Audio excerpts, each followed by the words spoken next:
یہودی چاہتے ہیں کہ اللہ کے نور کو اپنے منہ کی پھونکوں سے بجھا دیں۔ تاریخی اعتبار سے سب سے پہلے چلیے اس ماحول میں جب یہ آیات نازل ہوئی ہیں، اس وقت اگرچہ اسلام کی مخالفت میں دو گروہ تھے جو سرگرم تھے، ایک مشرکین عرب جن کے سر خیل تھے مشرکین مکہ، اور دوسرے یہودی۔ چنانچہ یہی بات ہے جو سورہ مائدہ میں فرمائی گئی، لَتَجِدَنَّ أَشَدَّ النَّاسِ عَدَاوَةً لِلَّذِينَ آمَنُوا الْيَهُودَ وَالَّذِينَ أَشْرَكُوا، تم پاؤ گے کہ اہل ایمان سے دشمنی میں شدید ترین تمام انسانوں میں یہودی ہیں اور مشرک ہیں۔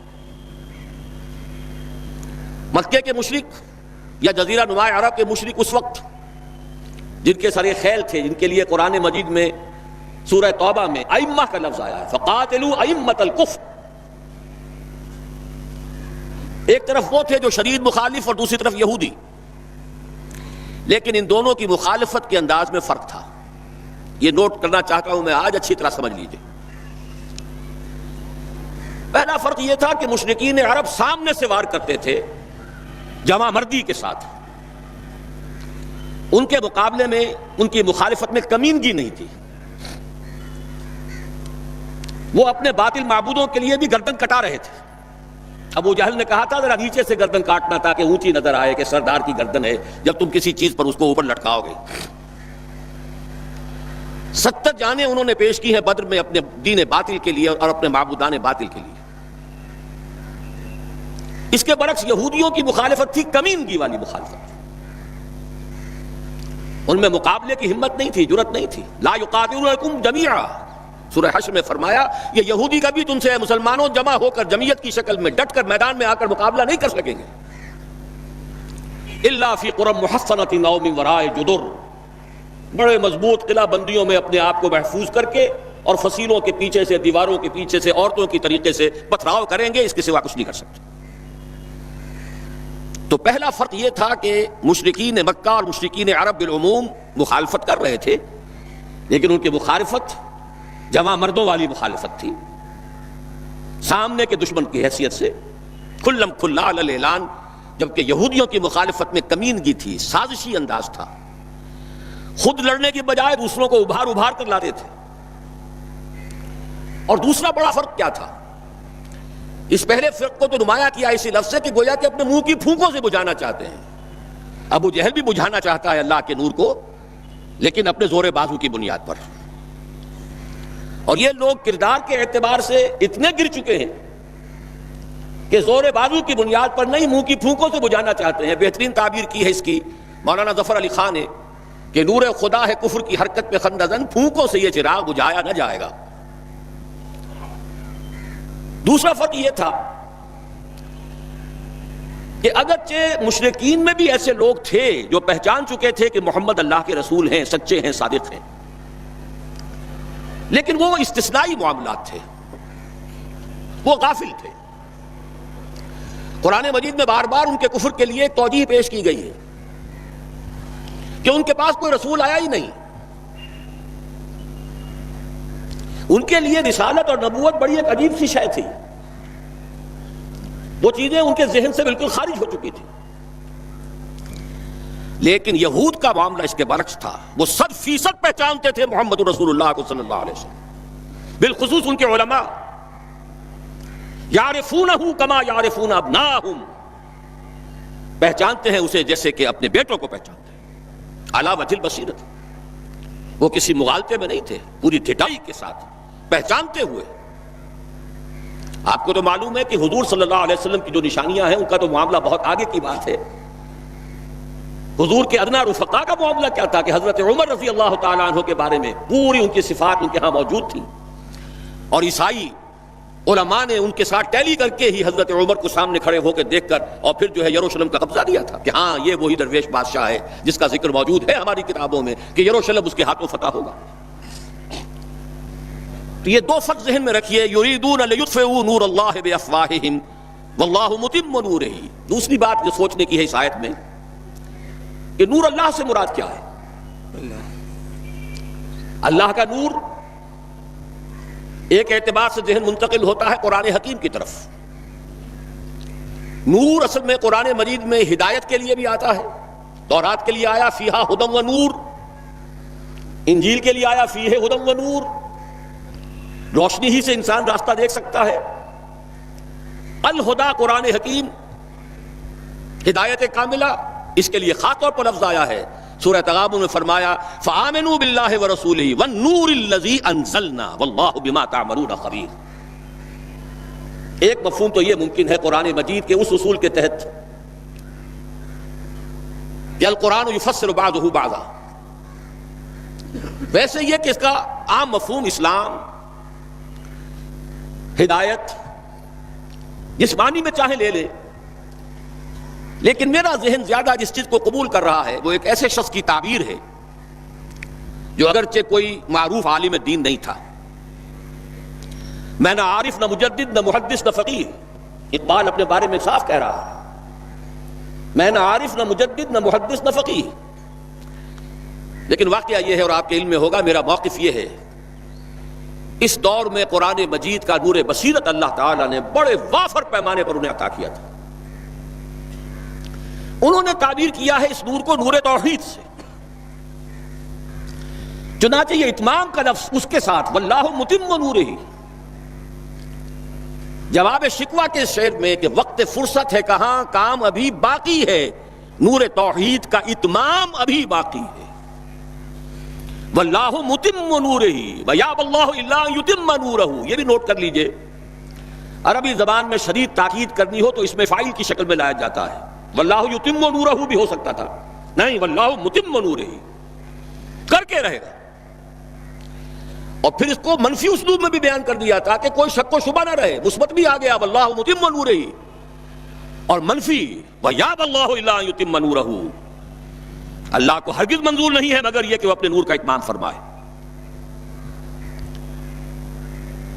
وقت فرصت ہے کہاں، کام ابھی باقی ہے، نور توحید کا اتمام ابھی باقی ہے. میں چونکہ یہاں اسی تعبیر کو اختیار کر رہا ہوں، اس کے اعتبار سے ایک سوال پیدا ہوتا ہے، کیا نور توحید کسی بھی اعتبار سے نامکمل تھا، ناقص تھا، جس کے اتمام اور تکمیل کی ضرورت تھی؟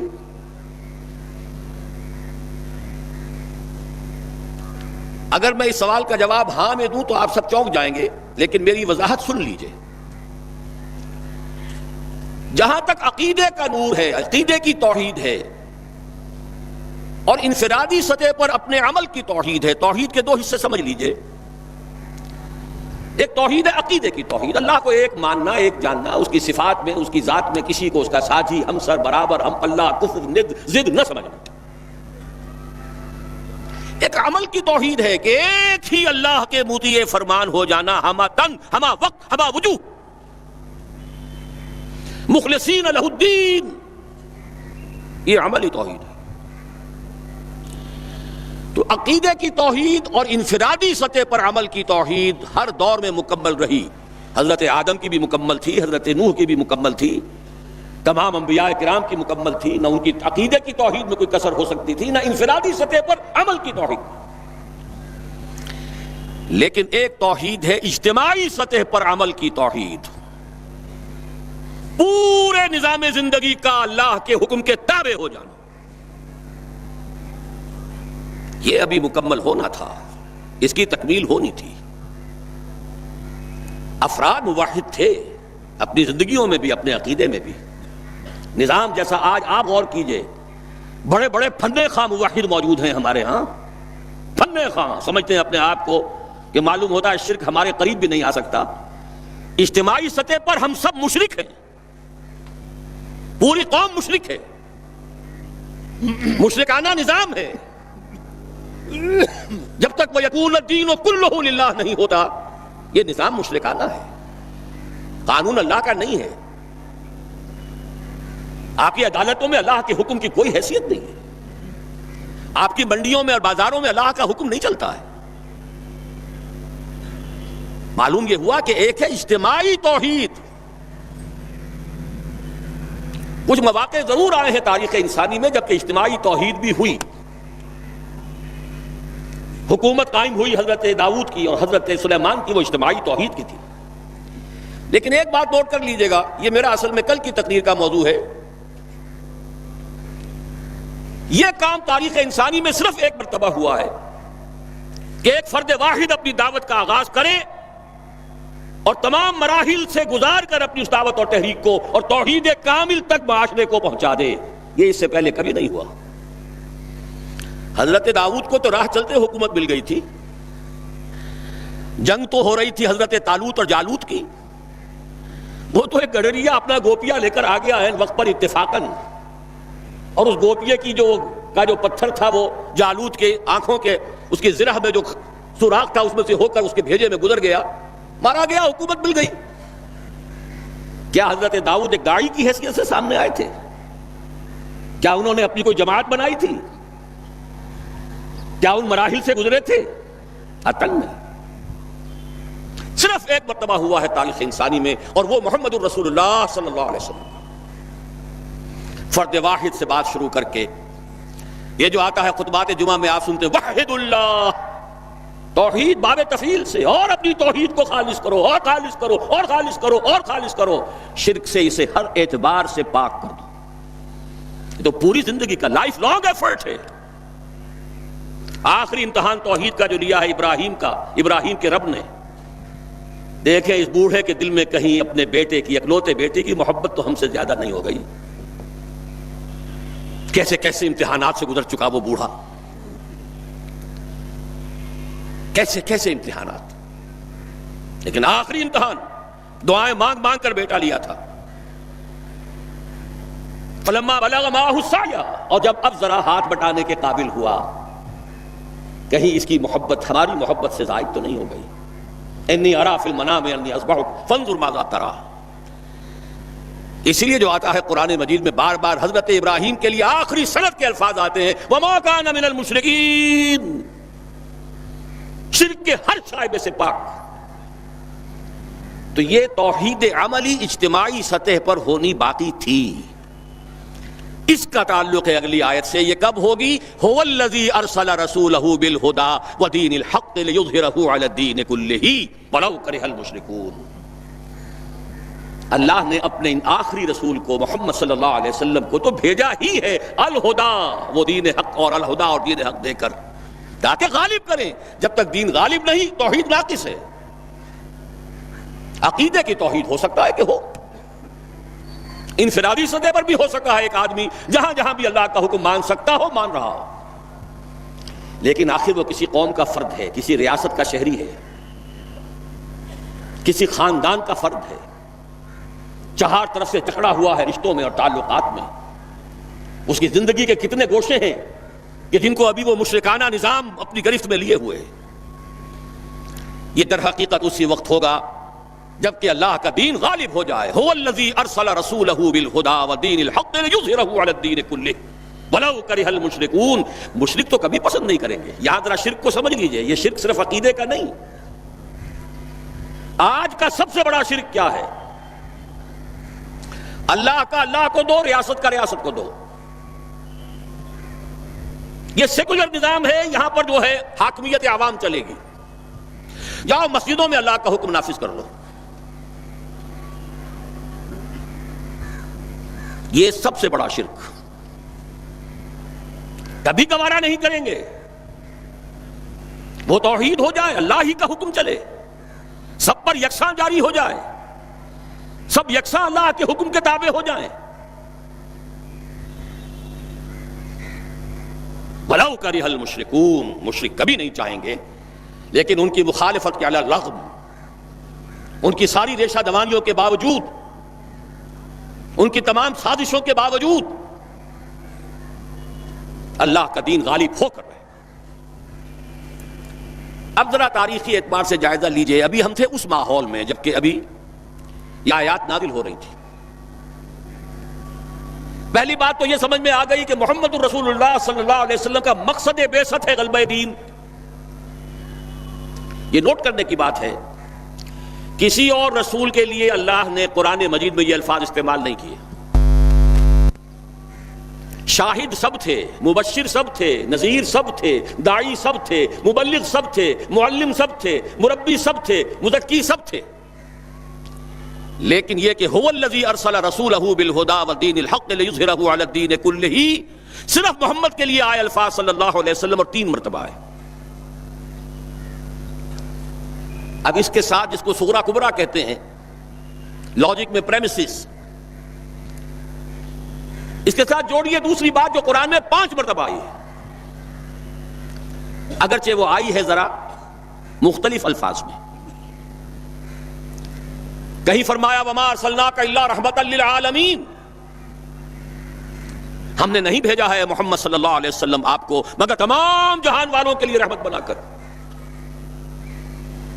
آپ کی بعثت جغرافیائی، نسلی، قومی، علاقائی حدود سے ماورا، بالا تر۔ قرآن میں بقیہ سارے رسولوں کی بات آتی ہے تو کہتے ہیں یا قوم یا قوم یا قوم۔ نوح نے کہا یا قوم اعبدوا اللہ، ہود نے کہا یا قوم اعبدوا اللہ، صالح نے کہا یا قوم اعبدوا اللہ ما لکم من الہ غیرہ، اور قرآن کہتا ہے یا ایھا الناس یا ایھا الناس اعبدوا ربکم الذی خلقکم والذین من قبلکم لعلکم تتقون۔ لیکن صریح ترین جو لفظ آیا ہے وما ارسلناک الا کافۃ للناس بشیرا ونذیرا، ہم نے نہیں بھیجا ہے محمد صلی اللہ علیہ وسلم آپ کو مگر پوری نوع انسانی کے لیے بشیر و نذیر بنا کر۔ اب ذرا اس کو جوڑیے، محمد کو بھیجا کاہے کے لیے؟ غلبہ دین کے لیے صلی اللہ علیہ وسلم، اور بھیجا کن کے لیے؟ تمام انسانوں کے لیے۔ کیا نتیجہ نکلتا ہے منطق سے؟ محمد الرسول اللہ صلی اللہ علیہ وسلم کا مقصد بعثت مکمل اسی وقت ہوگا جب پورے عالم انسانیت پر اللہ کا دین غالب آ جائے، ورنہ بات وہی ہے جو اقبال کا شعر سنا چکا ہوں، وقت فرصت ہے کہاں کام ابھی باقی ہے، نور توحید کا اتمام ابھی باقی ہے۔ لیکن یہ کہ اگر اللہ نے واقعی بھیجا محمد کو دین کے غلبے کے لیے صلی اللہ علیہ وسلم، اور اگر بھیجا ہے پوری نوع انسانی کے لیے، تو ناممکن ہے کہ یہ دنیا ختم ہو جائے اس سے پہلے کہ محمد الرسول اللہ کا مقصد بعثت مکمل۔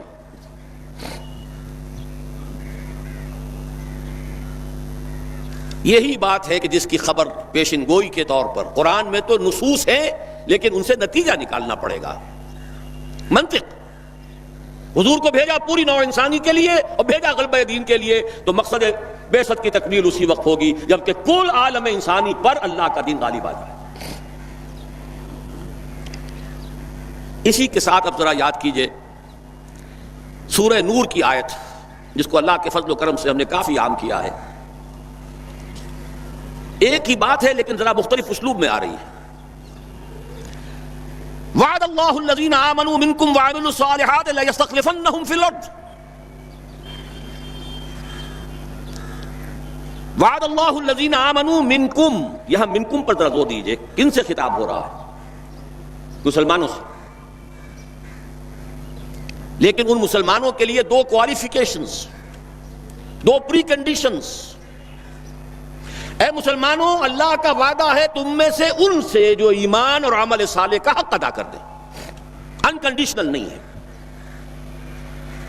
وعد اللہ الذین آمنوا منکم وعملوا الصالحات، ایمان اور عمل صالح کا حق ادا کر دو تو اللہ کا وعدہ ہے، اور وعدہ کتنا مؤکد ہے، نون مشدد کے ساتھ 3 دفعہ، اور ایک ہی بات کو 3 اسلوبوں میں۔ لَيَسْتَخْلِفَنَّهُمْ فِي الْأَرْضِ، لامن خلافت عطا فرمائے گا انہیں زمین میں، کما استخلف الذین من قبلہم، جیسے کہ خلافت عطا کی تھی ان کو جو ان سے پہلے تھے۔ جب مسلمانوں کو خلافت اور حکومت عطا ہو جائے گی تو اس کا منطقی نتیجہ ہوگا کہ دین غالب ہو جائے گا، لیکن اس کو بھی کھول کر بیان کر دیا وَلَا يُمَكِّنَنَّ لَهُمْ دِينَهُمُ الَّذِي ارْتَضَىٰ لَهُمْ، اور لازماً متمکن کر دے گا، غالب کر دے گا ان کے اس دین کو جو اللہ نے ان کے لیے پسند فرما لیا ہے۔ الْيَوْمَ أَكْمَلْتُ لَكُمْ دِينَكُمْ وَأَتْمَمْتُ عَلَيْكُمْ نِعْمَتِي وَرَضِيتُ لَكُمُ الْإِسْلَامَ دِينًا۔ اچھا، جب مسلمانوں ہی کی حکومت ہو جائے گی، دین کا غلبہ ہو جائے گا، تو ظاہر بات ہے مسلمانوں کے لیے اندیشے اور خوف تو ختم ہو گئے۔ اس کو بھی واضح الفاظ میں وَلَا يُبَدِّلَنَّهُم مِّن بَعْدِ خَوْفِهِمْ أَمْنًا، ان کی خوف کی حالت کو امن اور سکون سے بدل دے گا، کوئی خوف نہیں ہوگا۔ اب یہاں فرمایا یعبدوننی لا یشرکون بی شیئا، تب جا کر وہ ان کی عبادت اس درجے میں مکمل ہوگی کہ اس میں شرک کی کوئی آلائش باقی نہیں رہے گی۔ جب تک نظام پورا اللہ کے دین کے تابع نہیں، شرک موجود ہے، عقیدے کا شرک ختم ہو چکا، انفرادی سطح پر موحد بن چکے، لیکن یہ تو تین کام جب ہوں گے کہ اللہ کا دین غالب ہو جائے، اللہ کی حکومت اور مسلمانوں کی خلافت قائم ہو جائے، تب کہیں جا کر وہ بات ہوگی لا یشرکون بی شیئا، پھر شرک کا ہر شائبہ ختم، فیکون الدین کلہ للہ، دین کل کا کل اللہ کے لیے ہو جائے گا۔